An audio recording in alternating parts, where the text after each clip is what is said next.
Welcome to the Gleeful Meeple, a podcast all about board games where strategy meets laughter and all the dice is always better. In this episode, we talk about our gaming highlights and disappointments of 2025. We draft some dice and travel around Europe in this week's game of the show, Tiletum. And you, the Gleeples, get to play along as the host gets put in the hot seat with this week's game challenge. The Renaissance is an exciting time and you have goods to sell and prestige to earn. Will you become the most famous merchant in this golden age, or will you be forgotten and be left with empty houses? Hey, fellow merchants. Hey, hey. Hey, James, it's Emily. Hey, James, Dwayne is here. Hey, I'm pretty sure I'm JK, but I will check the rule book just to make sure. No, we're totally good. We've definitely played this idea. before. Okay, cool. Doesn't matter how long it's been. We played it before. Oh, man. I don't know that I've ever looked forward to talking about a game of the show so much, y'all. It's going to be amazing. But, like always, we have a riddle for you. Yay. And it's the last one of the This season. is our final show this season. Which we'll talk a bit later about that, just for the season. But guys, you'll be blown away from the colors on the board. Born of the fire, there's much to be scored. In neighborhoods along the way, your accomplished creation will soon be on display. The people of Venice support your craft. Take what you need in the ongoing draft. The harbor awaits for your orders to be filled. Help me, help you, and my goals will be fulfilled. Hold on, JK. I know well, you know. I think Dwayne got it before me. Yeah, Oh, Dwayne did did. He raised his hand. Yeah. Oh, okay. What do you think, Dwayne? Is it? Well, I started in one direction and then I went to I'm going to go with my final guess. Is it Merchant's Cove? It is not Merchant's Cove. Oh. Thank you for Fine. missing that, Dwayne. I appreciate it. JK, Do I get to continue my streak for getting the riddles right? I guess. I don't have an Because answer. that's Millie Fiore. It is Oh, it definitely is? Mila Okay. Fiore. So I had it. I was just second guessing myself. I hear it now. Believe in yourself, Emily. I know. Well, it wasn't even my second guess, so I don't Confidence feel that bad. low right now. Yeah, I felt like it was a softball for JK because we've played it very recently. Yeah. So it was Yeah. on my mind, but once I got to writing, I was like, oh, I like this one. I'm going to keep going. I feel like that might be the game that I've played the most with you, James, which is weird. That is a little weird. We haven't played it that many we times. we don't repeat a lot of games together. We're usually playing new things and that idea. So yeah, I think that's the thing that we have played the most together. Well, where did we play it at recently, JK? Oh my gosh. So we are just a handful of days in recovery from fall TGD. Which is Tennessee Game Days, held up in Franklin. Our previous guest on the show, Rick, this is his game gathering that he puts together with Russ Roop. 3 or 4 days of gaming, depending on how you look at it. And it's long days. I know I didn't stay on site, but I was still there from 8 a.m. to close to 1 a.m. Oh, yeah. Friday and Saturday. This is where I push my body to its absolute limit. And then I usually end up crying on Sunday. I was exhausted by Sunday. I came home and unpacked and laid down on the couch and was done. Yeah, and you guys drive in and out each day, correct? Mm-hmm. Yeah. See, Emily and I make it a staycation. So we get a room, even though we live here, we get in the room in the hotel just so we can stay as late as we want and go to bed and then wake up as early as we want and get back to gaming. That's what, I made the joke that I was going to car camp next year in the parking lot. Well, and it falls at the time of the year. I think you could actually do that unless security comes by. And I know. makes a Get a big knock on the door. Scene. Yeah. And we were even graced with the presence of Dwayne for the weekend. He came back into Tennessee and got to hang out with us and play some games. Y'all, it was so good to see you. It was just an amazing, and just the timing of being there for Tennessee Games Day, which is such an awesome event. Just time. The game library is great. The giveaways are great, and our Gleeful Meeple attendance at the events is amazing. have a lot of our crew show up for this. Yeah, I mean, thinking of what the count was for our group alone, had to be at least 20 people. I'd say closer to 30. That's what I was thinking. Yeah. It was like a Gleeful Meeple event in a corner of the room. So yeah, that's true. Yeah, we pretty much just occupied the entire front right corner the entire time. And it's like, not just that now. I realize like we've had such a big showing. It's like our people will go off to the other rooms. It's like, I know like RPGs were like really good in one of the ballrooms because it was smaller and so it was quieter and whatnot. But we're everywhere. And I think we had 22 people show up for dinner on Saturday night alone. More than that. So dumb. And that was not everybody from our group who was in attendance came to dinner. So I think we easily got to 30 plus at the event. Yeah. Oh yeah. Looking back, I found this really weird. Now, I do take the opportunity at TGD to play some games that are a little bit more time consuming, that are a little heavier, the things that we can't get to the table at our events. But I kind of looked back on Sunday night and went, wow, I didn't play anywhere near as much as I think I wanted to, which is crazy because other than stopping for lunch and dinner, it was and I only eat one meal a day when I'm there, I was playing nonstop. Yeah. So it kind of wrecked my brain a little bit. That's what I think. I've played less than in normal years in previous years, but I played a lot more longer games, and then I had a few more like social breaks in between some of the games. But it's crazy. It's like you never. It's definitely the like my eyes are bigger than my stomach, or like bigger than time we have in the weekend. I remember Dwayne was teaching a game, and I was like literally like so excited to be at TGD that I like had a hard time focusing on the rules teach. I was like, I'm gonna have to take myself for a walk, like to calm down. Well, the good news is, focusing on the rules teach is really not necessary because we all know games like the back of our hand and make no mistakes ever. Spoilers. Ooh, foreshadowing. Yeah. Yeah, I mean, I brought Darwin's Journey because you had mentioned. I know, and then we never even made so we didn't even hard. talk about it. Yeah. Right? That's what like Dwayne and I wanted to play Legendary. That didn't happen. It's tough. It's tough getting, because that's what like, especially when there's so many of us now that it's like, I feel like we're like, okay, they're in a long game, we're in a short game. We could either play a lot more like short games, or we could just wait. What would you say walking away from the weekend? What was your game of the show, so to speak? Like, what did you enjoy the most that you played? Brew Crafters. Really? Mm-hmm. Okay. Good job on that one, Dwayne. Yeah. That's been a long time favorite of mine. Brew Crafters was it stands out just because I don't get to play it much. It is a longer game, and it's got quite an intense teach, so it's hard, especially with new players. But for me, besides Brew Crafters, I got to play Root for the first time and had a blast. Dwayne was so happy.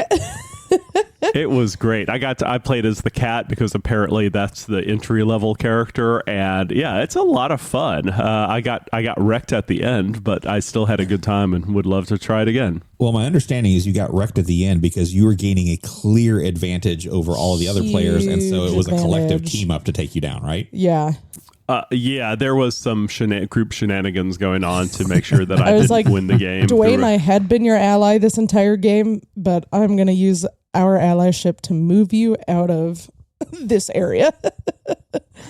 And what I don't get is like she did that to let John win the game, and I'm like, whatever.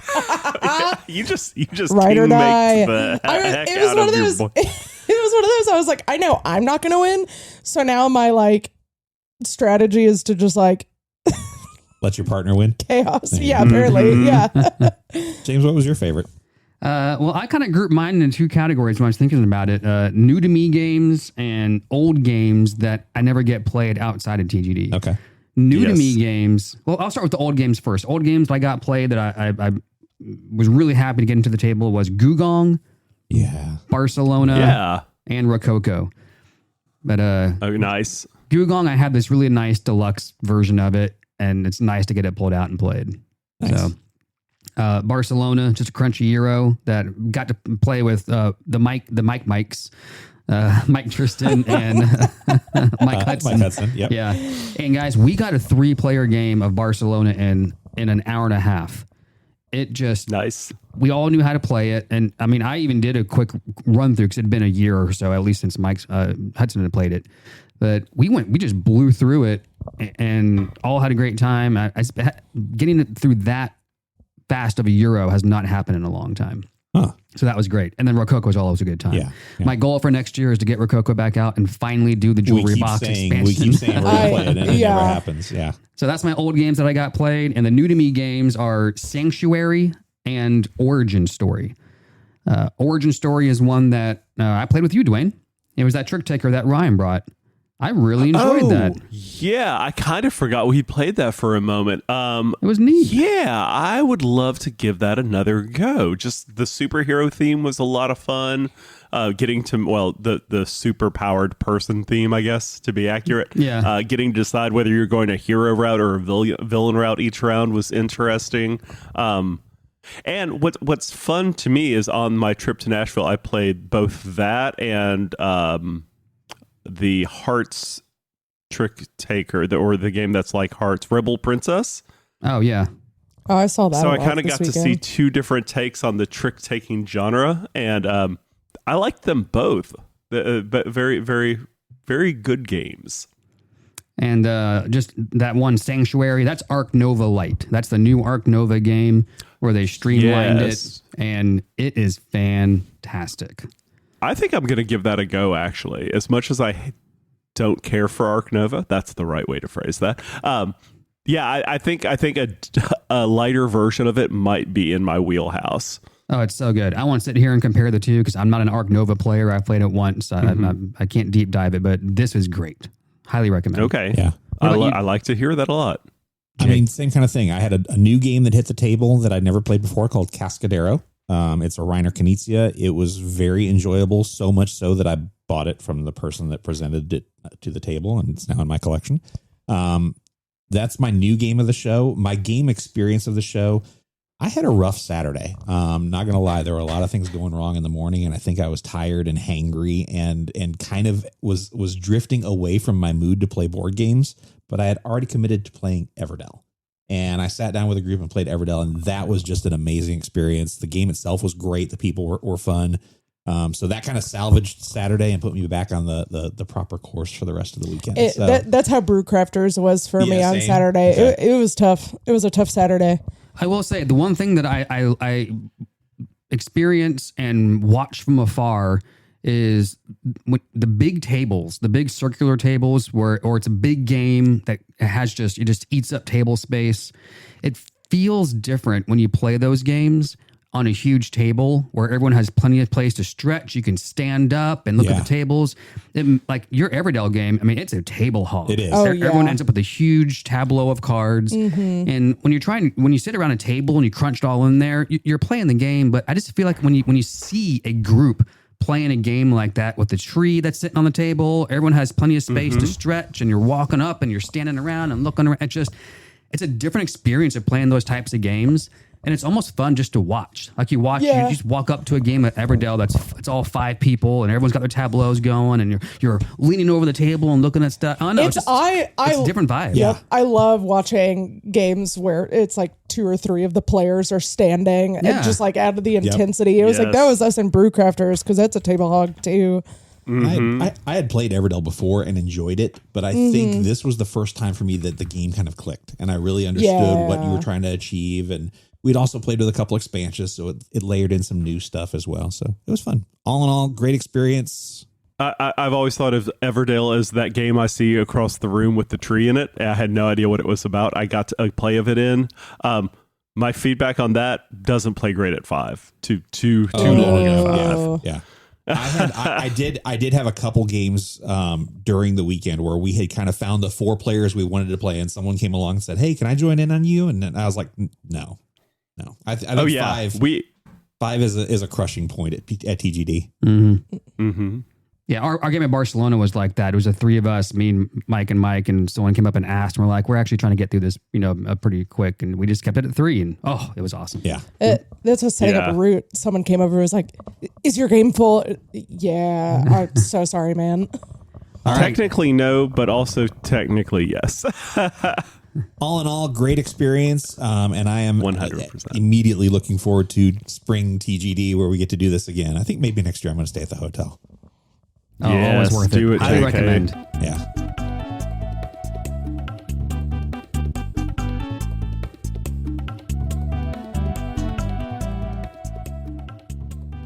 Well, guys, it's been quite the amazing year for gaming.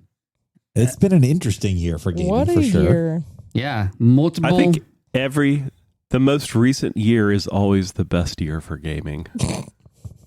I think as of late, yeah. I mean, it just keeps getting better and keeps getting better. There's been lots of discussion on all kinds of podcasts and things of like, are we in the golden age of gaming? Has it already passed? And now we're just in what the ongoing gaming is? Was the golden age like 10 years ago during the explosion, whatever it is? All I know is every year just keeps getting better. More games come out, better experiences, better conventions, Better quality. just everything. So it's been an awesome year. Yeah. I thought we might look back on this year with our gaming highlights and gaming disappointments. Ooh. Let's Where do you it. want to start? You know what? Start on a high note. Okay. Let's start. We can go. Let's hop back That's and right. forth. Let's give a highlight to keep it positive, and then we'll balance it out We'll contrast with a it with some disappointment. hate. Yeah, with some hate. I have the way I approached this was a mix of both games, but then also experiences for my highlights, and then some disappointments as well. Just games though. I love all you guys. There's no people I would rather game with. No disappointing people. Aw. Aw. I'll kick it off though. Go for it. So one of my gaming highlights is not a game from this year, but one that really stood out to me as one that I had to have in my collection after playing it. And it's a game from our game of the show, and it's Obsession. I really, really enjoyed Obsession. It's been on my wish list since the show. I was a little jealous that you managed to find a copy in town that quickly. I've looked at a couple, like, your game nerds, your cool stuff, and nobody really has it. You can either order it directly from his site or find it local. So that's the challenge I'm kind of going through right now, is just finding it. But yeah, I'll probably buy it too. Don't get me wrong. It's a great game, but it is a little on the pricey side. Yeah, it was $65, which honestly... Oh, that feels good, Yeah. honestly. Yeah. I thought it was fair. It's a good price. Yeah. I don't know if it's come down since more printings are out there. I know when it first started, the retail was fairly high on it. But I'm glad that there's another copy in the group, James.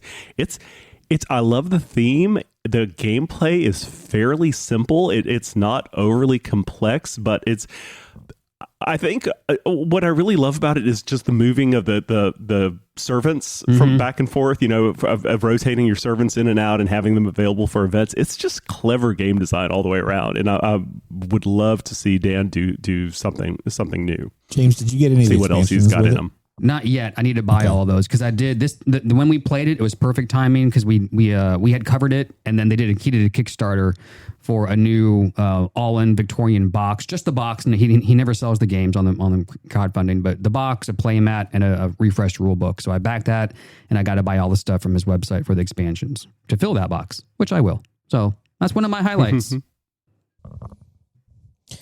I think my highlights revolve around several of our game of the shows actually this year. I think the biggest surprise for me was Crusaders Thy Will Be Done. Since playing it for the show, I've gone on to play it 6 more times, and I've tried to teach it to everyone I can. So that's on my list as well. It is it's not from this year, but man. It's so It was a good. experience. Yeah. Yeah. And then it was like a Miniature Market selling it for like $15, like just like a couple of weeks later, was just like chef's kiss timing. And so, of course, I own a copy of it, and I've played it in person and on BGA. Yeah, that's a highlight for me. I just real quick, I'll mention because of that medium.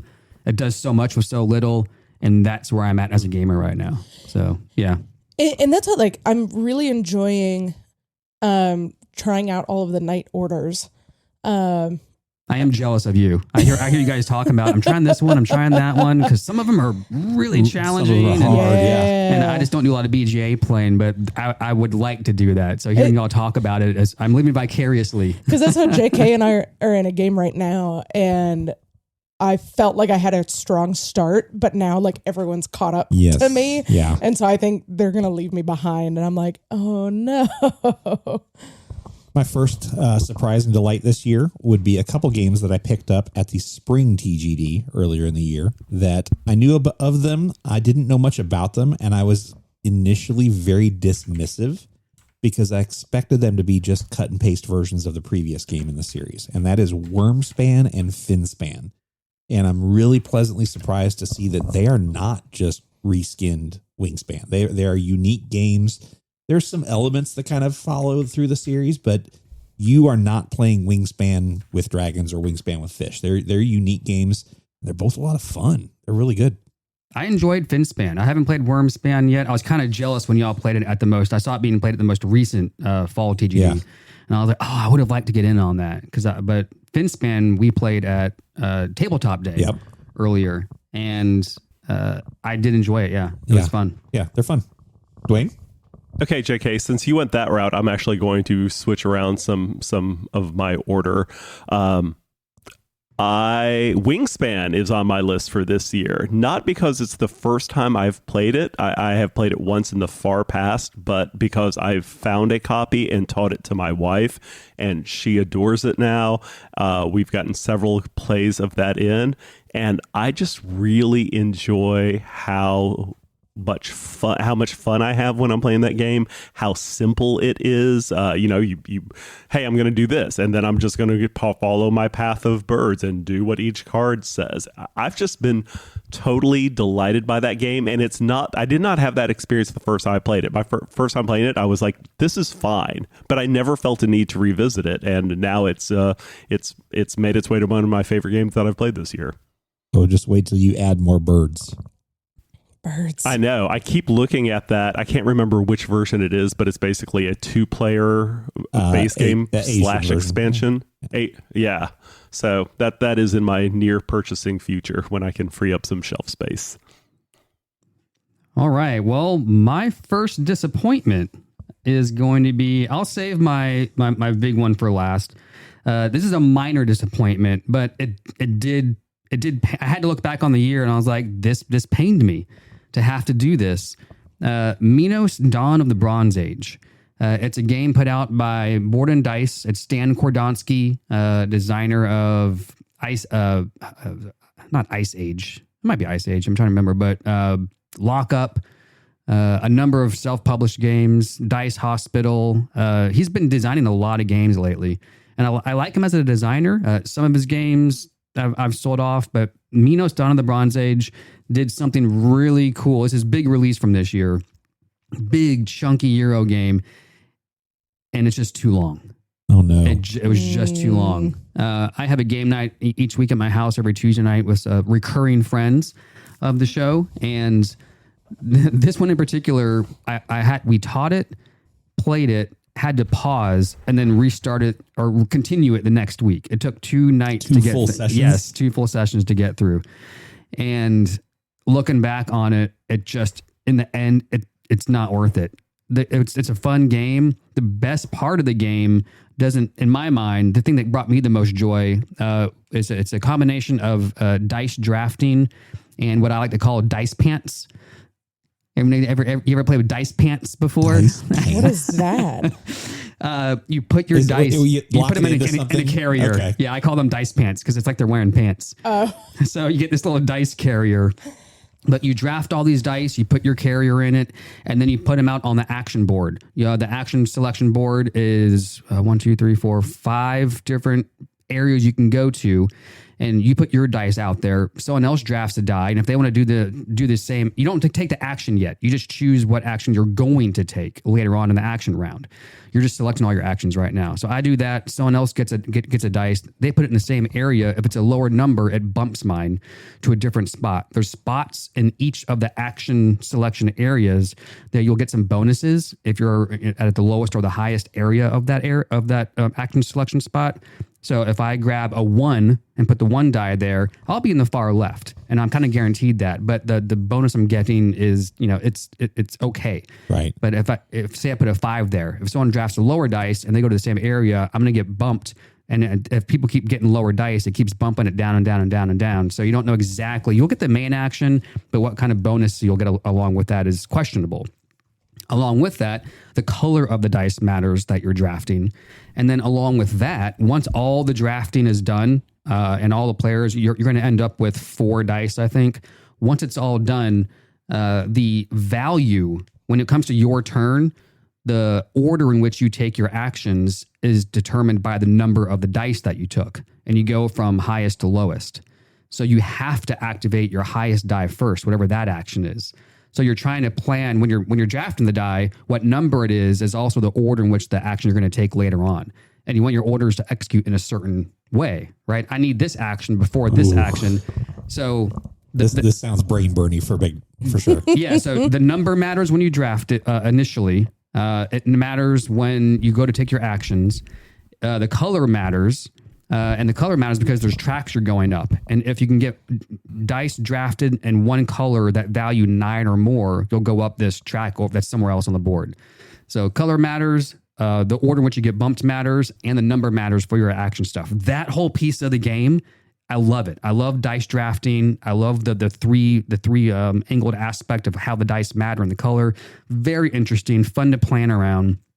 And then that's just the dice drafting. Then your actions start happening, and it's a whole other. I won't even get into it, but it's just super long. So I sold it. I sold it at Fall TGD. I really enjoyed it, but it hurt my heart a little bit. It had to go. Yeah, my first disappointment. Emily, I have been racking my brain for a couple minutes trying to think of what the disappointments were, because I don't have very many. I feel the same way, Emily. I have grievances. Oh, bye. Gotta get this off my chest. JK's turning our last episode into Festivus. Because I was looking at my list and I was looking at, have y'all played Money? Yes. Dwayne has. I'm glad you brought this one up. Reiner Knizia, 1999, they did a reprint of it, updated art and whatnot. And it was one of those, I forget the name of the card, but it's one of those where it's the function of this card is hotly debated online, not really clear in the rule books. And the zero money card. Yes. Yeah. It's supposed to be a bluff, but it doesn't really work as a bluff. Yeah. It's it does weird. not work well with the game. It's one of those, it just doesn't sing like other games do. Mm-hmm. And so we had a hard time wrapping our heads around that aspect of the game when we played it. Yep. And it's I enjoyed it otherwise. And then I think Res Arcana I really wanted to and it's a disappointment. And it's makes me sad. But it's I'm thinking I'm thinking of my disappointments, and every time I've played a game a second time, because Apiary was like that too, and then I just won my first game of Apiary a couple days ago, and I'm I get it now. I understand so you the only game. Like games once you've won them. No, that one just That's not what I said, JK. That one just sealed the deal. I had already started liking it. And I find often that my mind will change when I play the game a second time, because there's just so many times where I'm what the heck is going on? And then I'll play it a second time and be oh, I see the magic now. Okay. All right. So my first disappointment for this year, I've got several. This one was just the most obvious one, though, because I think going into this year, probably about the midpoint of this year, I knew this was going to be a disappointment. And so I was prepared for it, but I didn't really realize how disappointing it was going to be till after the fact. And that is missing out on Gen Con with you guys. Oh, yes. Yeah. No. You guys had a great time. The presentations went well. The pictures looked great. I just kind of sat at home while I was working, that week going, I could be there right now, but no, I got to work instead. Next year, buddy. Next year. I'm already Gen Con earmarking- 2026, yes, baby. Yes, I have vacation time available. I'm already pinpointing it for that. Fantastic. So we'll do it I'm next year. excited that we will have a little Gleeful Meeple podcast reunion at Gen Con. Yep. Dwayne, over to you. All right. So back early spring, I was visiting a branch of Southern used media store McKay's, and I found a copy of Doctor Who Time of the Daleks. I am a huge Doctor Who fan. This game looked interesting. There were miniatures of some of the Doctors and the Daleks, so I picked it up immediately, having plenty of store credit to burn. Then I got it to the table at an event, and my first thought was, okay, this is kind of like Doctor Who Elder Sign. And I love Elder Sign, which in itself is like Cthulhu Yahtzee. Unfortunately, they tried to shoehorn some of the Doctor Who themes into it. Like there's a regeneration, because this is my chance just to talk about Doctor Who on the show a little bit. One of the conceits of the Doctor Who series is that actors only want to play the Doctor for so long. So instead of canceling the show, the Doctor regenerates into a new form, and that's how they keep the show going. So it's such a big part of the show. They tried to put it in this game, and it falls apart. And at the end of the day, when I played it, I was like, I'd rather play Elder Sign and get a very similar experience that's done better. So that was a disappointment that, unfortunately, even though I love the minis and would love to have painted some of the Doctor minis, I went ahead and sold it in the long run. So farewell, Doctor Who Time of the Daleks. And Emily, money was also a little bit of a disappointment for me, just because I like Knizia games so much in general. And this one it was kind of messy for how little it's doing. Yeah. All right. Well, let's bring it back to a positive note. Another one of my highlights, and Crusaders was actually going to be probably my top gaming highlight of the year. Bringing back to the table and getting multiple plays was just great. It's such a good game. But I had a few backups along with Obsession. One of them is Marrakesh. Man, Marrakesh was good. That is so good. Yeah. That would have been my next comment as well. So let's talk about it together, JK. Yeah. Marrakesh, man, that the design is just so clean. It makes sense. There's nothing unnecessary, I feel like. Nothing too confusing. Turns are quick. It's beautiful. It's just great.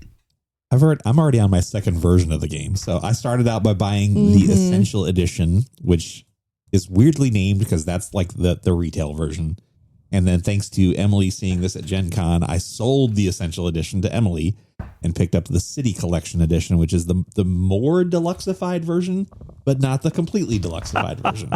And I would say this, the game came out in 2022. James, totally agree with you. It's my game of the year. I would anticipate it might make my top 5 all time. Oh, wow. I am on the hunt to add it to the collection. I haven't yet, but it will end up in the top, I think, because it's just so easy to get to the table. The teach isn't that bad. Is it easy to get to the table? That's so many pieces. Well, maybe once you have it all organized yes. well. Yeah. I'm still scarred from the end of our last game. JK's just like, put it in the box, and we just like sweep like 100 like little wooden components into a box, unorganized. I know how important time is for you guys. I want to take care of you as much as I can. Well, a funny story about that. So at Tennessee Game Days, we got there early Thursday night, a few of us, and Ryan and I were hanging out. Adam and another Ryan, I think it's his name. Forgive me if you listen to this and I'm getting your name wrong. They were volunteering and pre-punching the Play to Win games. And we're just going through. We have helped with a couple of them. And Marrakesh came up. Year. Yeah. And so Ryan, I, and Julie as well. The three of us punched Marrakesh, and they give you like in that version of it, they give you like 4 bags. There's a lot of cardboard in that too. So much cardboard, many like things. 0 storage. 4 bags. And by the time some extra bags got thrown at us from across the table, like we were already like through it, and Ryan's like, I'm not redoing that. So we felt so bad for whoever was going to end up getting that Play to Win, because it was Oh man. So good though. So good. Well, another highlight for me this year, which is probably not going to be a surprise, is Parks 2nd Edition. Got it way back in April and been able to play it like several times since then. And it was one of those, it was like, I think change, like going from a 1st edition to a 2nd edition, that change was like a little rough. And I wasn't sure. And I was so used to the first edition with like a bunch of expansions, but after playing the second edition a few more times, I've just really, really appreciated some of the updates they've made. I feel like it makes like gear cards and canteens are like 2 features in parks, and it's just they make them so much more valuable in the second edition, whereas like the first edition it's like you can just kind of ignore it and still win the game, but now you can really go for some more combo-y turns in the second edition. Dwayne, let's slide over you since I jumped in with James on Marrakesh. Yeah, sure thing. So I got to play Betrayal Legacy this year, which has been on my list for a while. Unfortunately, it went out of print pretty quickly. And fortunately, we were able to find a gently used copy where we did some print and play shenanigans to fill in what we were missing, and I was able to play the entire campaign. Probably the third Legacy game I've ever completed. I'll start with this. In general, the game is kind of a hot mess. There's a lot of weird rules questions that come up, and because there's branching paths, it's hard to say exactly. It's hard to find a lot of info on it when you go onto BGG or just do some Google searches in general.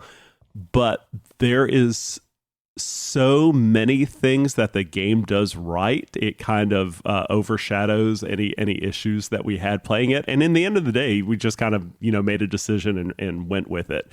But a lot of good twists and turns in that game.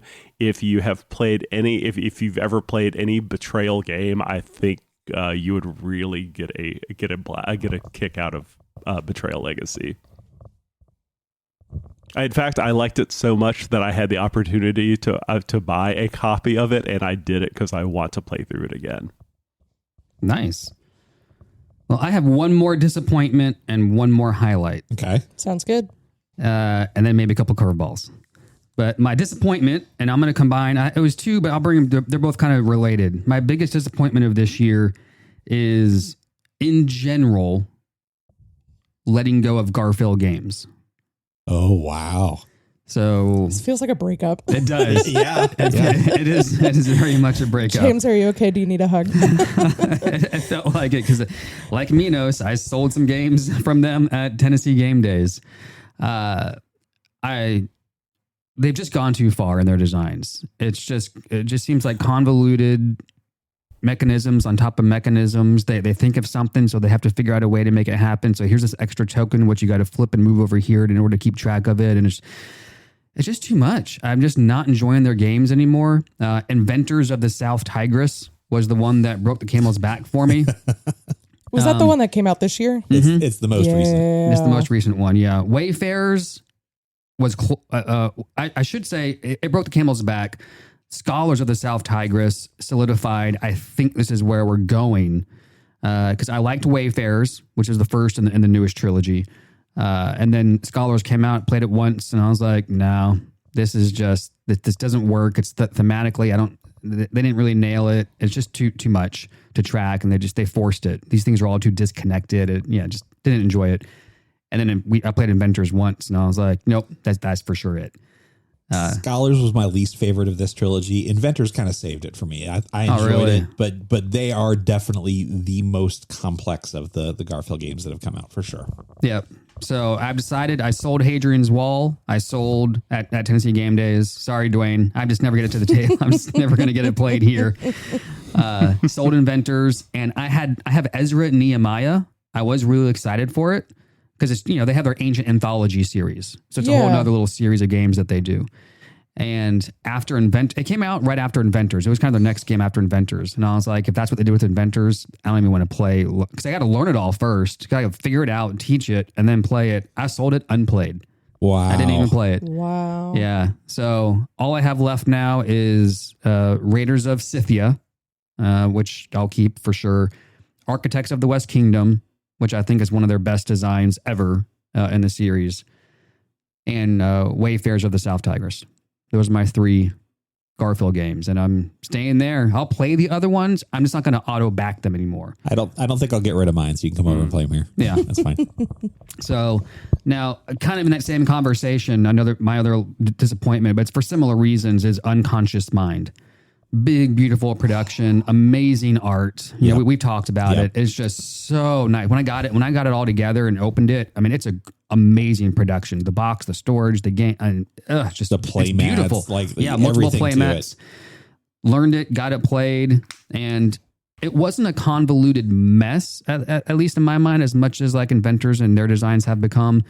But in the end, it was much ado about nothing. It was just all kinds of things on top of things, lots of things to keep track of and connect. And it was so much work to learn and play the game that it made it hard to enjoy it. And I can't imagine how many times I would have to play it for it to become internalized, for that to be fun. So for similar-ish reasons, and that's my big theme, I think, right now on Euros, is I'm just tired of these overwrought mechanisms on top of mechanisms Euros, which is why Crusaders was kind of my number one standout this year. It just does so much with so little. Just such a satisfying experience, and I get good feels. Good feels. The more so goods than I do from these big crunchy Euros. So we both got rid of Weather Machine this year. Yep. Wow. Yep, we did. Yep. So that's my big disappointment, was just, breaking up with Garfield games, at least moving forward. We have our memories, Garfield. We had some good times, and you can try and win me over later. I'll play someone else's copy. So my disappointment is that I did not play Root sooner. Oh. So we had JP on the show last year, talked about Root, and I talked to someone else about Root who he did not have a good experience the first time he played it. And so I was like, you know what, I'm just going to try to avoid it. Like, I don't think I'm really a war games type of person. It sounds complicated. I don't know. And so I just tried it out for the first time, I believe last month, and I really enjoyed it. It's a game I want to continue to figure out. I've only played once as the cat and once as the vagabond. And I realize like I'm not aggressive enough for Root sometimes. Like I feel like you really just have to get in there. Like it's a war game. Like you have to battle. You have to like subterfuge your opponents and whatnot. And I'm like, I play competitive games, but I don't always do kind of like take that style like games. And so that was kind of a new experience, but I really enjoyed it, and I'm sad I didn't get to it sooner. I just have the same feeling about Root. I've heard of it for a long time. I think the biggest issue is I just never had that many opportunities to play it. It doesn't seem like it shows up at our events a lot, and I think on a offshoot, at someone's house, that somebody was playing it one day, but I was already committed to Grand Austria that day, so that's how that shook down. But yeah, I'm really glad we had a chance to try that out, Emily, or that you provided the opportunity for me to try that out at TGD this year. I had a blast with it.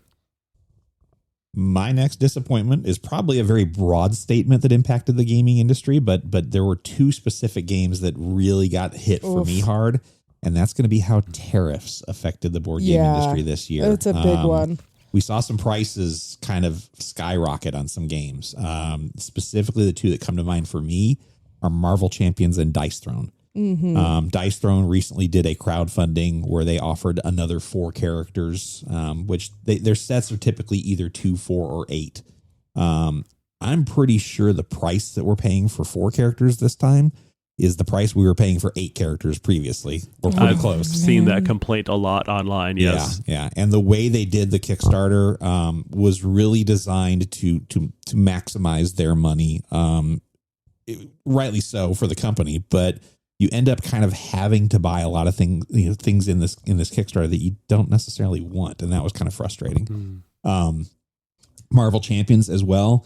This is my own, obsessive compulsive problem. I have everything from Marvel Champions, so when a new set comes out, yes, I'm going to buy it. Your typical character deck used to run $12 to $14. They're now $19 to $20. And there's small sets that you're buying, like the expansion for Civil War just came out. I'm pretty sure I paid more for the Civil War expansion small set than I actually did for Marvel Champions, the base game, when it first came out. So tariffs definitely driving the prices higher. I'm sure it's happening for other companies as well. Other game systems are probably also seeing price increases. I probably just noticed it more on those two because of how repeatedly I've been buying stuff to go, oh man, this is really getting pricey. Will I stop buying those because they're so expensive? No, it's annoying. But I just remember you posting that you like caved and bought something, and Dwayne being like, that's a good collector. Yes. And I even went and told my wife about it. I was like, so I backed the dice throw, and she goes, I knew you would. She's like, I knew that was coming. Dwayne? I'm just going to end by giving a shout out to Alibis, which was released at Gen Con this year, and just a really interesting take on the word association party game. Yeah. It feels a little like code names, feels a little like just one because you're trying to work together to get a certain amount of points. But I've just had some really fun conversations with that game. I know one of our first games, Emily, John had to put together Rainbow and what was it? Rainbow and backwards, right? Yeah. And so he did Roy G. Biv spelled out backwards, and that was a big debate on as to whether that should be allowed or not. We still talk about it. We brought it to the table 2 days ago, and that story came up again. And I just that was great. And then one of my favorite experiences was I had to put together cereal and whistle, and so I put Captain, like Captain Crunch. And no one understood why I put that together. And so I had to tell the story about how in the 60s they put a boson whistle into Captain Crunch that somebody figured out would relay the frequency on that whistle would open up a payphone line so you could make free calls. And actually, that's how there was a hacker magazine back in the day called 2600, and it was called that because that whistle made a 2600 baud, I think it's called, tone. So that it's just fun to talk through things through, like everybody kind of makes connections between words differently in that game, and I really do like games that are good conversation starters, and Alibis falls into that category for me. For sure. Yeah, I'd agree with it. It's impressive they managed to make another word association game and it stand out. I mean, between code names, So Clover, and Medium. Just One. See, Medium's not a great game, but it was kind of fun. I enjoy Medium. Yeah, we actually played Medium one time with the family we just played the concept of the game with index cards. So but between okay. I was about to say fine. I don't think I Just One, So Clover, and Codenames, like those three kind of cover the word association experiences, and then Alibis comes out and are like, they found a way to find another one. Yeah, it was cool. Landmarks too. It does something clever with a good theme as well. Yeah. So my final highlight, going back to you, JK, for your disappointment, was Gen Con. My big gaming highlight of the year is our Gen Con experience. Getting to do that presentation and be, in a very, very, very small way, part of the event, right? Kind of be involved in that. It was just really neat. It was a great experience, and it was really fun getting to share what we do with other gamers from across the country. And we had some small attendance, some decent attendance, but every session we had one or two people afterwards come, and talk with us and just have really meaningful conversations. And man, it was just such a fun experience. Dragging the stuff around, is not was always also the funnest. an experience. An experience, yeah. But it also helped me get really way more familiar with Gen Con location, like the locations. Yeah, the locations.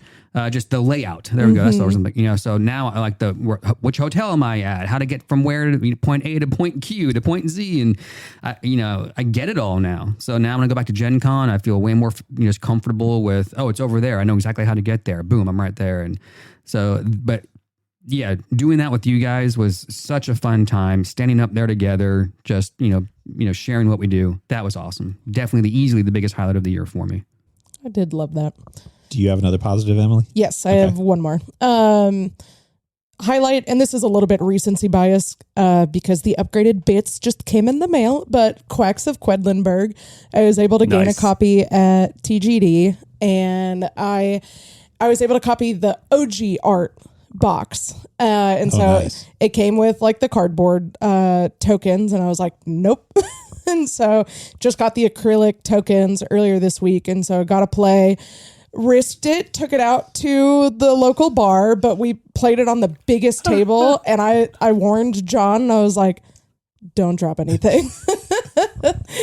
And it was just so much more satisfying because when I originally taught the game to him, we played Game Points Copy, which still has the cardboard in it, and I was like, I need to wash my hands after this game. Yeah.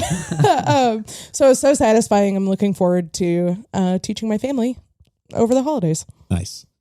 I've got one more positive to share, and I think this is kind of like the flip side of my last entry of, how companies were impacted by tariffs and how it negatively impacted things. There were some board game companies that really looked at the tariff situation and said, we're not changing our business model. We're going to keep doing what we're doing. We may take a little less profit, but we don't feel this is fair to our customers and to the quality of our games. Specifically, our two local companies. I think Van Ryder and Ivy Studios have really weathered the storm well this year. Mm-hmm. Ivy in particular keeps coming out with really high quality games, good components, really pretty. They're pricey, but I think they're worth it in the long run. Mm-hmm. Van Ryder kind of did some things, during the tariff situation to offer up some of their game catalog that existed already at a discount. Kind of thought ahead with the next wave of Final Girl and got it into people's hands before the tariffs really hit. So kudos to both companies. I know they're local, they're small businesses, but really, really impressed with how they handled things and how both continue to grow. All right. Well, I'm gonna cap this off with two curveballs. That popped up this year. Both these curveballs came from one person. You can always count on friend of the show, Mark, to bring some interesting games to the table. And earlier this year, we got to play Guards of Atlantis 2. And what a unique game of bringing MOBA style video games to the tabletop. I would love to play it more. What's a MOBA? Multiplayer online battle arena. So like League of Legends and things like that. That style of play to the tabletop. They did a great, there's a lot going on in the background on the video game side, right? Just so much bookkeeping and all that kind of stuff. So they simplified it and they really figured it out. It's a great job. So I really enjoyed that. I do want to play it more. Wasn't quite ready to hop in on the 5x5 games he likes to run at TGD. Wow. Did that actually get played? I think so. I know last TGD was 5. He got a big old group together. I don't know if he got the same size group. Okay. We decided to focus on Gugong instead. Yeah. So which I always want to get it played, so I'm glad I did. But I would like to play more Guards of Atlantis too. The other game he brought to the table during this year and recently, and I played surprise with you as well, JK, was Trois. It's an older game. Can you spell that? Troyes. Yeah, Troyes. Oh, okay. Yeah, but pronounced Trois, if I'm correct. Such a unique design. I'm kind of kicking myself because I think it was at the start of this year, the first TGD, I bought a copy and the expansion, got a great price on it, and then flipped it because somebody made me an offer. So I was like, yeah, I'll never play this. It's this old looking game. It doesn't have a great visual aesthetic to it. So I was like, I don't know when I'm going to get this to the table. So it's gone. And then I played it. Yeah. Oh my God, I want that back. Same. I had an opportunity to buy it. The publisher went out of business. And right after they went out of business, this was a couple of years ago, we went down to Rocket City Game Fest in Alabama. And someone was selling it there for super cheap, as if they hadn't heard yet that it was soon to be out of print and unavailable. And I didn't buy it, and I wish I had. It's just really unique design space. I can't remember who the designer is. I don't have it pulled up in front of me, but that was a cool experience because a lot of games nowadays, it's a mix of things that we've seen before, and it feels very familiar. This did not. No. It included dice drafting, which I always enjoy. So that's part of it. But man, yeah, really great positive curveball with Trois and also Guards of Atlantis too. So thanks, Mark. Well, guys, that's quite the year of some great highlights. There's always going to be something that doesn't go the right way. But overall, what a 2025. I cannot wait for gaming in 2026. Let's shoot for nothing but positives in 26. There we go. Let's go. Good choices all the way around.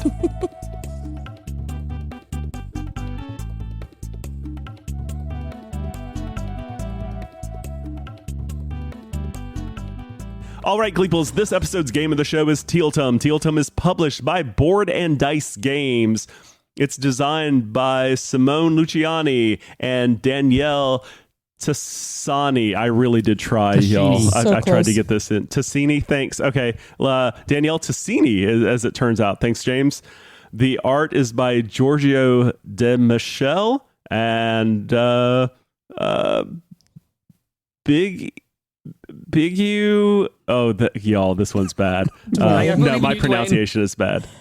I believe it's Bigiu Ungelter. That's a good last name. It's released in 2022, plays 1 to 4 players, but it's at its most gleeful at 2 or 3 players. That's different. Hey, JK, walk us through how to play Tiletum. Tiletum is a dice drafting game where each die gives you resources based on its value and triggers an action that becomes stronger the lower the die's resource value, creating a constant trade-off between power and production. On your turn, you draft a die from the action wheel to gather resources and take actions, like moving your merchant across Europe to build trading posts, moving your architect to construct cathedral pillars, gaining and completing contracts, or improving influence in cities. Over 4 rounds, you build up points by fulfilling contracts, expanding on the map, contributing to cathedrals, and gaining bonuses. And the player who combines efficient resource use, travel, and strategic die choices wins the game. That sounds simple, right? What could go wrong? Tiletum. Uh-oh. What could go wrong? Tiletum. More So like let's just Tilebummed. Do we rip the Band-Aid off right away? Band-Aid off. Oh, man. Let's do it. So the key component to this game is the drafting of dice. And as we were setting up this game on Saturday morning at TGD, after all of us had had very little sleep, we looked at the rule book and said for a 4-player game, you play with 20 dice. There's only 20 dice in the game. So we get I double checked. I was like, because I was so excited. I had my dice tray that I was using for the first time. And I was like, do I need to roll all the dice? JK said yes. And given that this is by one of the designers of Grand Austria Hotel, and in Grand Austria Hotel with 4 players, you play with all the dice. I didn't see it that we were doing anything wrong. It felt like that's what most games what we should be doing are like that. Yeah, like it's when you're wait. 4 is max player count. It's when you're at max player count, you play with like all of the components. Yeah. And when you're playing the turns game, out you have a player board that has spaces for 3 die on it. So we made the assumption, okay, we're playing with 20. That means there's 5 dice out there for each player, but we're only going to pick 3. And those other 2 that are left out on the board per player are just the trash dice that nobody picks up that round. Seems sensible, right? So how far did we play in the game before we I think it was 2 rounds. Oh, it was way. It was. We were like an hour and a half in. Yeah, we're past the halfway mark of this game, which at that point, I was enjoying it. Yeah, we all were. I was having a blast. Out of my 4 games of Tiletum, I was really, really enjoying this one. This was a great time. And friend of the show, Mike Hudson, joins us for the morning, and he sits down next to our table, takes one look at the board, and says, "Why are you all playing with so many dice?" No, grabs the rule book. He like looks at the board, sits back, grabs the rule book, flips it for a bit, leans in. He's like, "You're using too many dice." Yeah. He just walked by and saw the cluster of dice we had on our board and was like, "That's not right." And James's reaction, I was so scared. I was like, "We broke him. He's gonna like rage quit." Not that you would rage quit, but I was like, "We broke James. Oh no!" So we broke the game and James all at the same time. The real truth to the game is, yes, you do play with 20 die for a 4-player game. However, there is a bag of dice that you draw 14 from each round and roll those and play them. The other 6 just stay in the bag and are never seen. Because it's sometimes like a color, because these are all like different colored dice. It creates a deficiency in the market depending on which ones are left behind. Oh my word. That's kind of a major element to the game. A huge element. Here's the second major element. as you are playing the game, you are sending your merchant around and doing buildings in each city that you visit. You're sending your architect around and putting cathedrals up. But on your player board, you are building out population inside a house. And when you build out the population inside a house, once you've completed that, you gain a bonus. To do this, you have to put specific people in each house. Now, you can assign whoever you want to a house, but once you put a specific person in that house, you have to have matching people join them in that house. Then you have to label that house with a crest. And one of the key things that James said at the start of the game was, once you use a crest on one of your houses, you cannot use that crest again on any of your other houses. Dwayne, how many times did you use the same crest? 3 before I realized what was happening, and I was totally prepared to do it again. Again, I was having my best game of Tiletum ever. I was absolutely killing it. And then all of a sudden, James has to step all over my good time by telling me I'm not doing things correctly. Jeez. So oh my God. Yeah, this was also discovered well past the halfway point of the game, maybe into the final quarter of the game. Yeah. Oh, I think we were at the end, like think we it were was in the the last final round. phase of the game when it was discovered that I had not been playing correctly.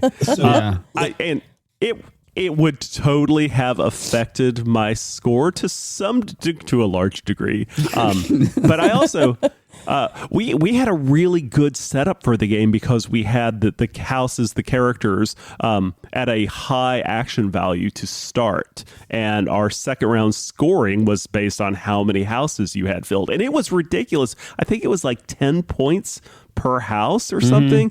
So immediately out of the gate, that became my strategy, is to fill up the houses. Now, because we were playing with too many dice, it might have been easier for me to do that than it should have been.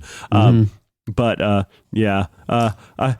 my only thing is, would I love it as much? I have a better understanding of the game. It's fresh in my head. I would love to play it again if I had the opportunity. But my question is, am I going to have as good of a time if I have to play by the actual rules? $1 million question. So yes, it broke me a little bit, and the reason being, I don't mind playing a game wrong. It's great that we know how to play now, but for you, dear listeners, that the integrity of our reviews is important to me.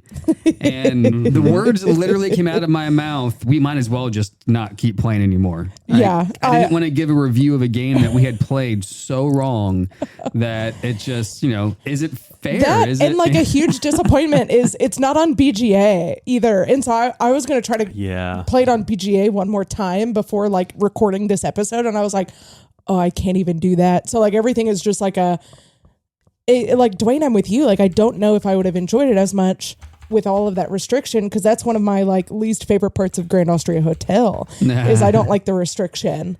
The saving grace here is that not together, but we had at least all played this game before. So we do have something to reflect on and kind of know how we played. We just don't, we can look at our scores and thank God this is the last episode of the season, so it doesn't matter. Hysterical, because even playing it wrong, I scored less than I did. I did too. The first time I did played. And the other pain point here is that this game was the first thing Saturday morning, and if you could say a recurring theme that happened at this year's TGD, we had a lot of fun.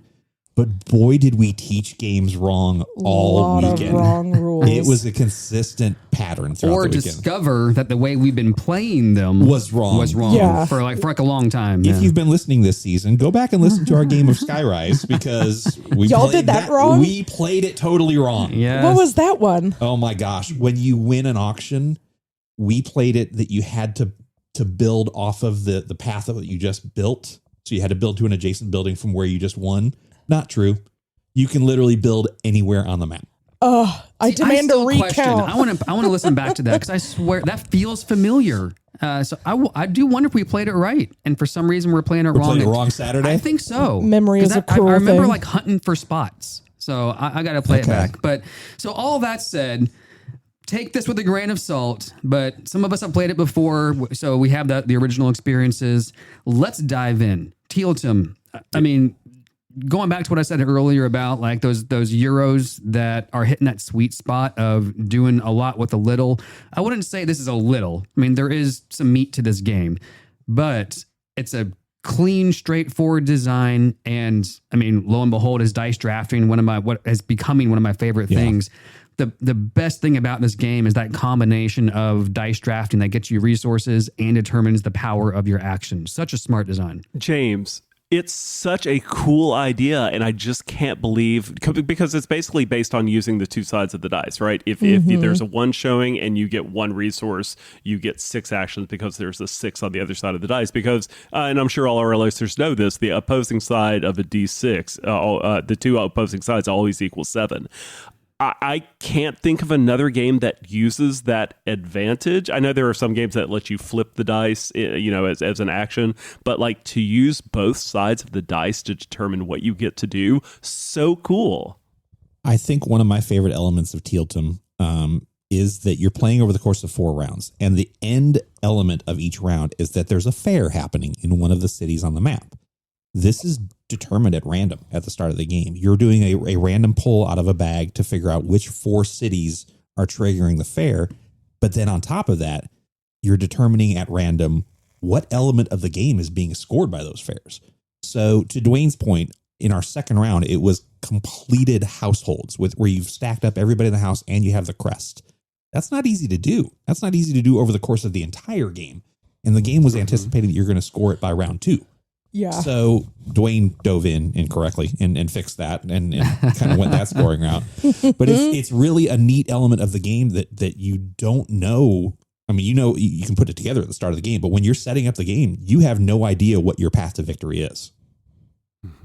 Yeah, and I will say, so the fair scoring is big points if you can get it right. Yeah. Yes. Really big points. Yes. So I think you can get away with doing 3 really well and ignoring 1 possibly, because it's hard to do all of them and do all of them well. I wonder if there's a first player advantage and this happened kind of in our game somewhat, where the first, and this is really just for the first round, because once the rounds are going, you kind of get into a different a cadence. You can make it work.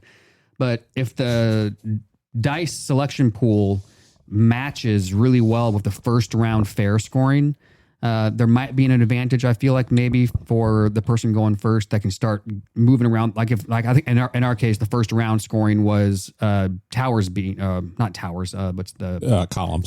The number of columns that you're able to build out on the map was kind of the fair scoring, and we had a pretty good action power for doing that on the dice selection.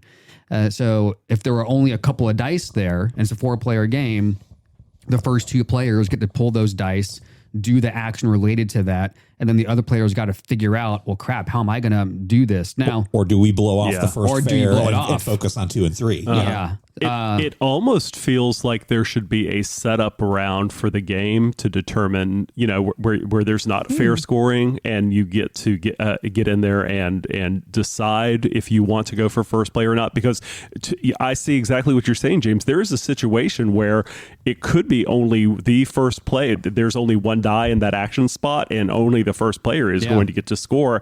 And depending on how the action selection plays out, that player could get a lot of points if the action value is high, and it leaves the other players in the dust almost immediately. Yeah. And for the fairs, you either have to have a house built in the city where the fair is happening, or your merchant has to be present in the city where the fair is happening at that time. So you're also doing some math and going, okay, how do I get around the board to all 4 of these spots and make the scoring worthwhile? It's quirky. I like it. There is dice mitigation by way of turning in gold to flip the die. When you flip the die, whatever you flip it to becomes the new action. Like wherever you took it from doesn't matter anymore. And that was something I feel like we figured out, or reminded ourselves, partway through the game. Like it was one of those, it's a little tiny icon at the top of the tiny dice icon area. Yeah.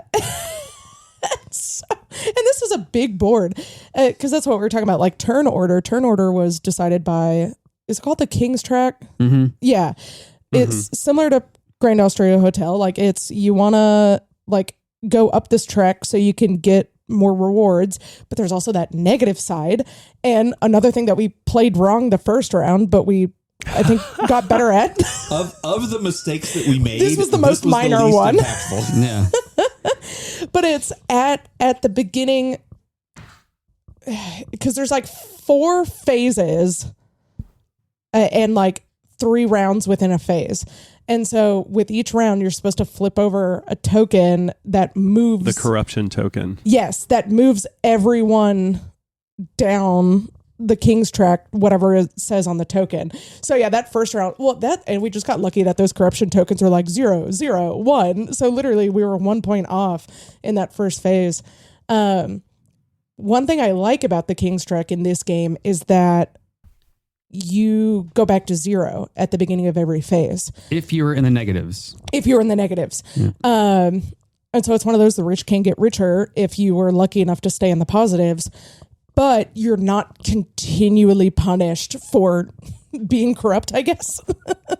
Because that's something I've had an issue with, like in Grand Austria Hotel and Darwin's Journey, even like with that ship track. I lose a lot of points in those games because of those like mechanics, and I'd really like that Tiletum gives you a little bit of grace. Spoiler too, in the first round of our game, Mark Kaiser walked up and was looking at how's it going? How you guys enjoying this? And I said, yeah, we did screw up this one little thing here though, but we've figured it out. We're moving forward. Never said a word about the dice, never said anything to us. Yeah. Just, But he did say, yeah, that'll happen. So I think missing remembering to do the king track tokens thing. Now, going back to the mitigation, I wanted to add a couple more things. Yes. This is another big highlight for me in the game, is not only there's a lot of ways to mitigate, if you don't have a good dice available to you in the dice drafting, if things aren't quite working your way. One aspect of this game, one feature is bonus tokens. There's bonus tokens available to you scattered around the map, scattered around in different areas. And once you get these tokens, they are a free action to just use. And on the mitigation side, I mean, some of these tokens are actual like actions, like as if you had drafted a die. It gives you an action of like 1 power that you can just use. But other ones, ways to mitigate are, yes, you can spend coins to flip the dice. You can also get bonus tokens that just give you extra actions when you take your action. So the way the power works, when you draft a die, you get the resources equal to the pips. And then the action power will be, like Dwayne said, the opposite. So if it's a 6, I'll get 6 stone, and then that action at a power of 1. Not very great. you get to do one thing. One thing related to that action. So like if I'm moving my person, my cart around the map, an action power of 1 is 1 movement, right? If it was the other way, if it was 6 actions, I get 6 movements. So that matters. Well, they have bonus tokens scattered around that just add to that. It's like a +3 action count. So I could get a low powered die, get 6 resources, spend this token, and end up getting a power of 4 if it's a +3. So it's a way to really mitigate, your dice availability. And the other mitigation is one of the action locations on the dice, we'll call it dice wheel, is a joker, and it's wild, which lets you pick any of the other actions.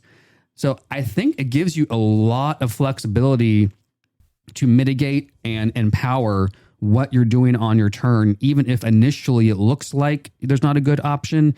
If you take a moment and look at everything available to you, you can figure out some pretty cool combos and have some pretty fun turns.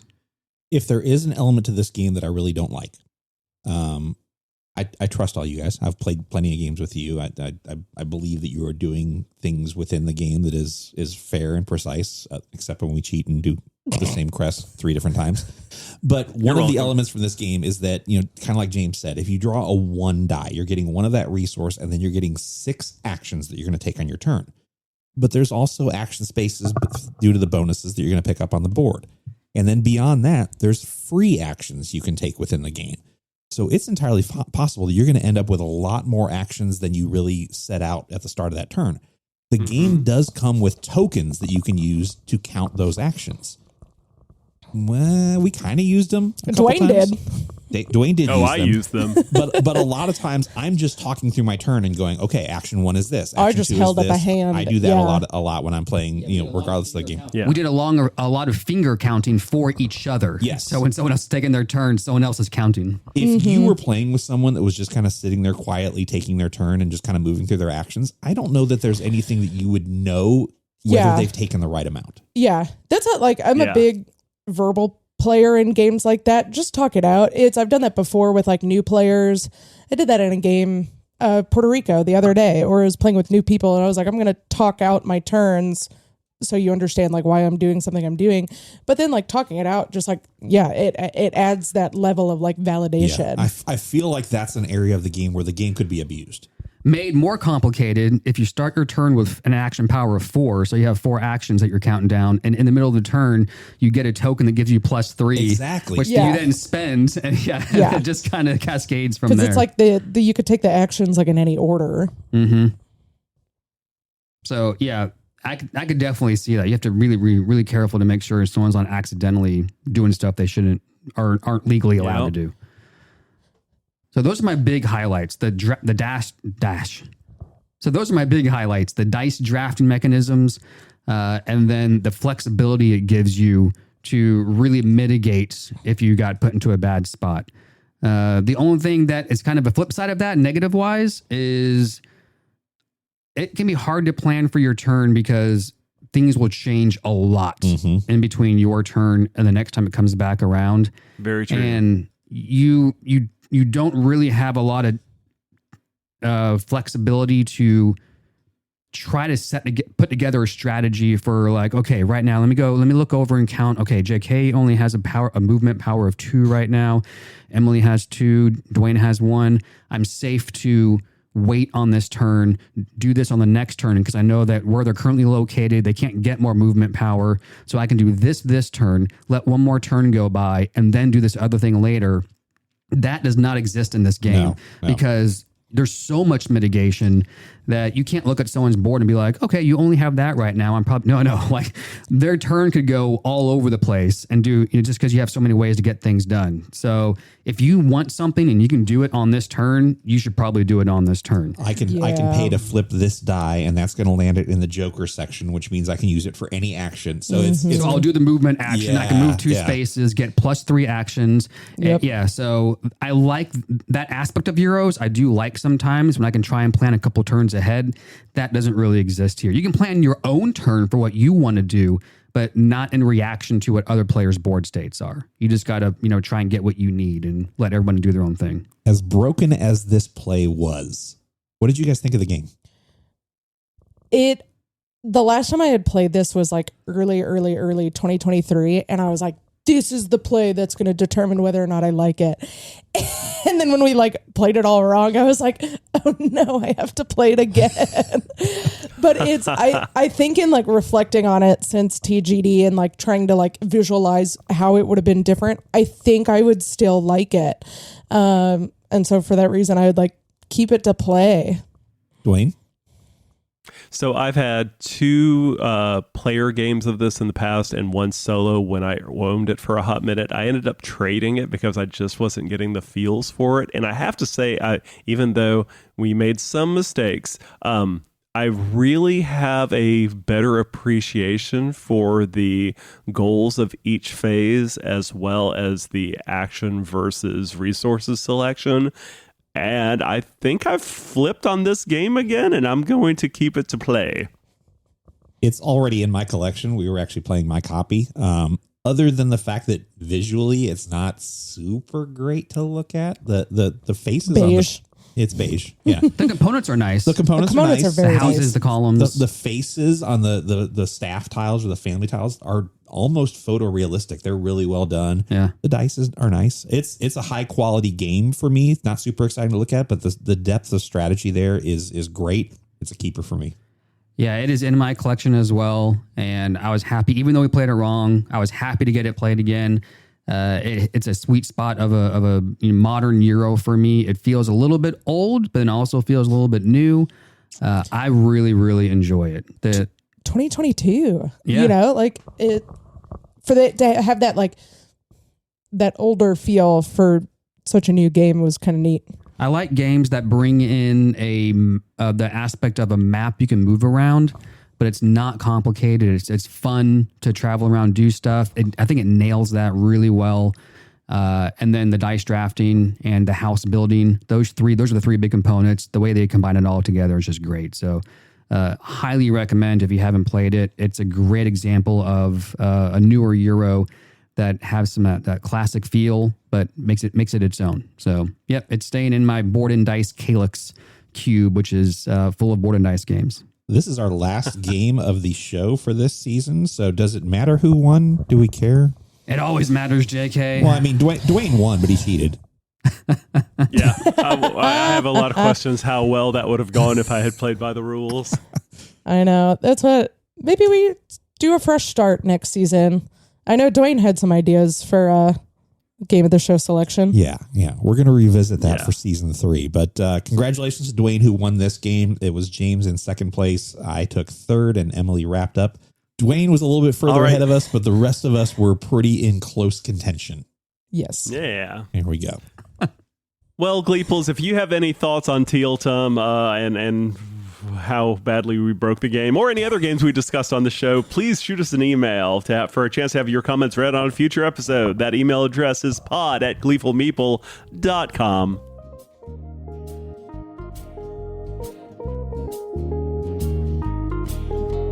Well, I think we have talked about board games enough that it's time to play a game on air. Not a board game, a game about board games for the final game challenge of this season. James has brought something to the table. All right, guys. So I thought we would end this season by going back to the beginning of last season. Oh. Today we're playing Oops, All Riddles. Okay. Uh-oh. And we're going to do riddles from last season. We got to remember. You have to remember Oh, man. what the answers were. Okay. Endeavor And- Deep Sea. And to add a further twist to it, I have not reviewed these. I just opened them up and they're waiting for me to read. I might not even remember what the answer is if it's not We'll obvious. see. So for all the listeners that have been listening to us in the beginning, you get to be in the same seat as all the hosts here, including myself. And for all of those folks that joined a little bit later, you get some fresh riddles all at once. It's a win-win for everybody if we can remember the answer together. Oh, jeez. Yeah. If you haven't heard it before, it's new to you. All right. So our first riddle. How are we scoring this? Is it just raising hands? Yes. So Okay. whoever can remember it first, raise the hand. I'm going to read the riddle in its entirety. Okay. And we'll just, as people raise their hands, we'll go through in that order to see who gets it first. I gotta position myself on camera here so Dwayne can see my hands go up. There we go. Riddle number 1. Green tendrils stretch across plains. Life blooms in space's grasp. Humanity's hope. So Dwayne was first, then Emily. I'll read it one more time. Green tendrils stretch across plains. Life blooms in space's grasp. Humanity's hope. Dwayne, what do you think it is? Is it terraforming Mars? Does that sound right? Yeah. Emily's shaking Yes, her head. Emily's shaking her Yeah. head. Okay. I literally don't remember these anymore, so you're going to have You know what the answer All right, we're going to call it terraforming Mars. Because I remember talking about this because I was like, the tendrils got me confused. Me too. What are they? I don't remember. What did I write? Trees. Oh. like just their branches. Just their branches. Okay.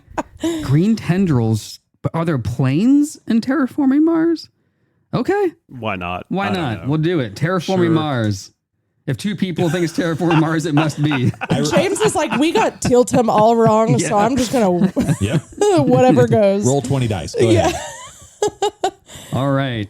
Riddle number 2.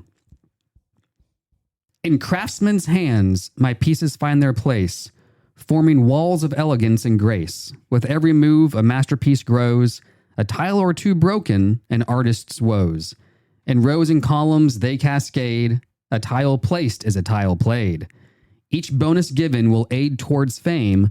From Portugal's beauty, I draw my name. What game am I? JK had to hand up. That is Azul. That is Azul. Oh, yeah. For sure. Oh, my word.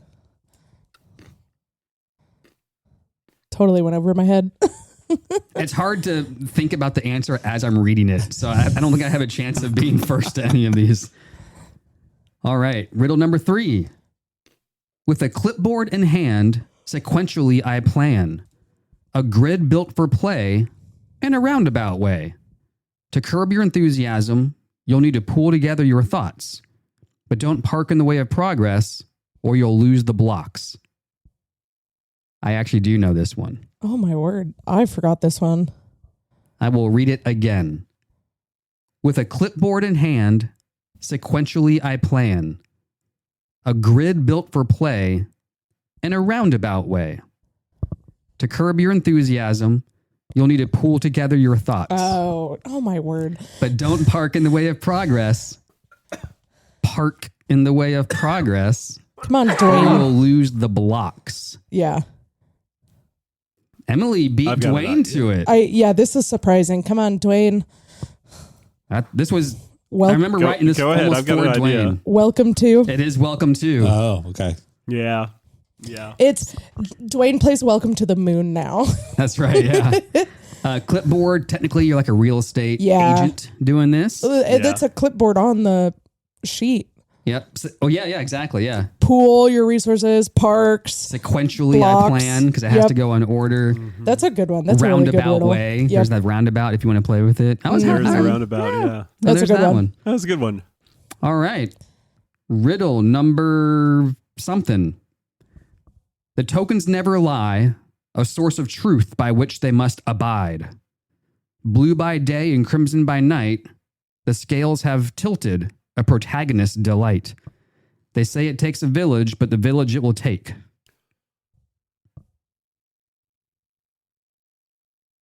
Dwayne has I it. got it. Dwayne does. I think you got this one last time too, Dwayne. I'll say it one more time for the listeners and for the hosts who are still looking confused. The tokens never lie, a source of truth by which they must abide. Blue by day and crimson by night, the scales have tilted, a protagonist's delight. Oh. They say it takes a village, Oh my but the word. village it will take. Yeah. I think Yeah. Yeah. Dwayne, go ahead. There's a little blood on the clock It tower. is a little blood on the Yeah. clock tower. Yup. I think when we asked this last time, we were kind of stumped and we worried that we offended our entire. That's Yes, right. Blood on the that's clock tower right. contingent. Yeah, and here we are doing it again. All right. We've Here's your- learned nothing. No, yeah, no. Fulfill noble demands. Decorate, be seen. An explosion of opulence. Oh, I'm not Wow. sure who was there first. JK. Okay. That was very close. I'll do it one more time. Fulfill noble demands. Decorate, be seen. An explosion of opulence. I think this came from your haiku era. I did. Okay. Which, when we're looking back on these, technically they're probably not. They're close to haikus, but not really. Yeah.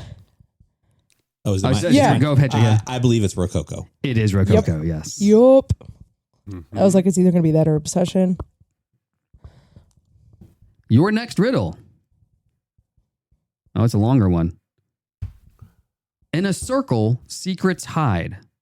Petals, blooms, and danger bide. A test of nerve, a wager's call. Who will rise and who will fall? I am a game of risk and wits, where bluffing and deceit both sit. Raise the stakes, but tread with care, for hidden traps lurk everywhere. Risk too much, you're bound to lose. Pick with care, be shrewd and choose. Read the players, trust your gut. Can you make the final cut? JK. JK has his hand up. I have a final line written here, so this must have been a giveaway, which is why I saved it. 4 are safe, but one's a snare. Can you sense what's truly there? Yeah. No. All right, JK is the only one who has his hand up. Yeah. I think I struggled with this last time, but I'm pretty sure it's Skull. Oh, I don't I don't think know. so. Let me read it again. Okay. 4 are safe, but one's a Yeah, that would be. snare. That would Oh, be. no. Yeah. That would be no, 3 in 4. one. That would Yeah, be that'd be 3 3 in in 1. Hold on. In a circle, secrets hide.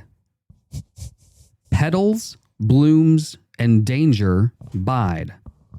That sounds like Skull. It It does might. sound like Skull. A test of nerve, a wager's call, who Yeah. will rise and who will fall. See, that's throwing me off. I am a game of risk and wits where Yeah. bluffing and deceit both sit. Okay. Also Raise good. the stakes, but tread with care. Well, for hidden traps lurk everywhere. Yeah. Yeah, you might be right. It's Skull. Risk too much, you're bound to lose. Pick with care, be shrewd and choose. Yep. Read the players, trust your gut. Can you make the final cut? Maybe you cut that line because it was incorrect. Four are safe, but one's a snare. Can you see what's truly there? Yeah, it must be I Skull. think it's Skull. Yeah. And maybe I was thinking like the player count or something when I wrote that. But there we go. Yeah. Oh, JK. This got is it marked actually you off. James's performance review. This is awesome. I love this. All right. Next riddle is, in this lavish contest, the stakes are immense. One false move could see you dispense. Bid high or low, but be aware of your spend. For lavishness now may cost in the end. Manage your wealth with wisdom and care, or risk losing it all in this grand affair. Special cards twist the game in a flash, halving your wealth or doubling your stash. Balance your fortune with each card you play. Too lavish a bid, and you may lose the day. So JK had his hand up 1st again. I think I know the game, but I'm not totally certain I remember what it's called. It's in that box That right doesn't behind play. Emily. Skip him. Skip him. I think it's called High Society. It is called High Society. It is called High Society. Yes, it is. I like a little extra time of like drawing it out so you can figure it out. We'll give you some leeway there. All right, we have 1, 2, 3, 4, 5 left available. So that gives people time. Right now, JK has 4, Dwayne has 2, and Emily has 1. But plenty of time for it to come back. All right, our next riddle is Notes of Sorrow Play. Cards reveal his tale. Death. No. What? Hold on. It's like that happened too fast. JK's hand is up, but I'm going to read it again. Notes of Sorrow Play. Cards reveal his tale. Death. Yeah, I know it. Now Dwayne's in there. Go ahead, JK. 100%. It's Lacrimosa. It is Lacrimosa. Yep. All right, our next one. In this realm of tiles where wild things roam, 5 habitats together make their home. With elk and salmon, bear and bird, foxes dart, unseen but heard. A forest dense, a river wide, a mountain high where creatures hide. Where hexagons meet and borders blend, a puzzle unfolds with each new bend. From grassy plains to ocean blue, each piece you place, a world anew. Strategic minds and nature's art combine to play this thoughtful part. What game do we play where nature is key, crafting a land from mountain to sea? Emily was first on this one. Good job, Emily. That would be Cascadia. It is Yep. indeed Cascadia. Good job, Emily. Thank you. Thank y'all. Next riddle is ebb and flow the race, the shores await, a pair for a pair. Dwayne's hand went up fast This on this one one. killed And this, us I the remember this first being a time, conversation. too. I'll say it another time. So I'm going to be honest. I don't actually have the answer, but I do. figured I could get it by the end. So I'm going to pass to Emily. Okay. I'll say it one more time just in case for the listeners. Ebb and flow the race, the shores await. Oh, a pair for a pair. And now Dwayne knows it, but he's passed. Dwayne passed. I was like, watch me forget what it is. It was Small World, right? Small World, Yeah. it is. yes. Oh. Absolutely. It's because I knew I couldn't say anything about the races. Yeah. Yep. What's the word, the term in the game? Decline. Decline. I couldn't say decline. So ebb and flow the race. The shores await because you always start off on the shores when you bring in a new race. And a pair for a pair because you're pairing together powers and races. I remember this one making me just as annoyed last time. Yep. All right, here we go. The penultimate riddle. Dank and dark. An art, in fact. What the heck? Dank and dark. Dark. An art, in fact. Oh, Emily's got it. yeah. Anyone else? I think it's just Emily. Just you. Clank. It is Clank. That's right. Don't make Good noise. job. This one also made me mad last time it came out. I haven't played enough Clank this year. And the last riddle from episode 13 is: a pair of doors separates life and death. A tug of war with changing teams. Time is ticking. You can trust me. I got it. Ooh. I'll say it one more time for everyone's benefit. A pair of doors separates life and death. A tug of war with changing teams. Time is ticking. Can you trust me? What is it, Emily? 2 rooms and a boom. It is Yeah. 2 rooms and a boom. Good job. Oh my gosh. Yes. Almost enough. I mean, we can keep going if we want to keep coming back, or do we just call it? I don't know. You're on a streak it's been right a long now. day. Okay. Am I It winning? depends. Yep. Yes. Then we should call it. That's right, yeah. Final score, JK 5, Emily 4, So and close. Dwayne 2. Oh, And that was Good job, JK. Oops All Riddles, all The riddles. Season 1 edition. Season 1 edition. Man, how far we've come. 2 years 2 years, guys. in the bag. You want to do it again next year? I mean, if y'all want. let's gather again. We'll talk about it. We'll All talk right. about it off All air. right. But yes, we'll do it again.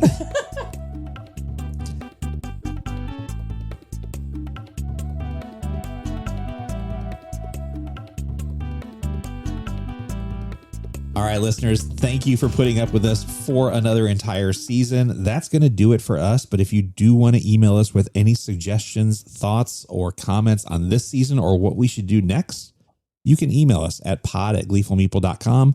You can also follow us on @gleefulmeeplepod on Instagram. That's it for us. Let's thank our final sponsor for the year, Stark Enterprises. Stark Enterprises, host of the annual Stark Expo.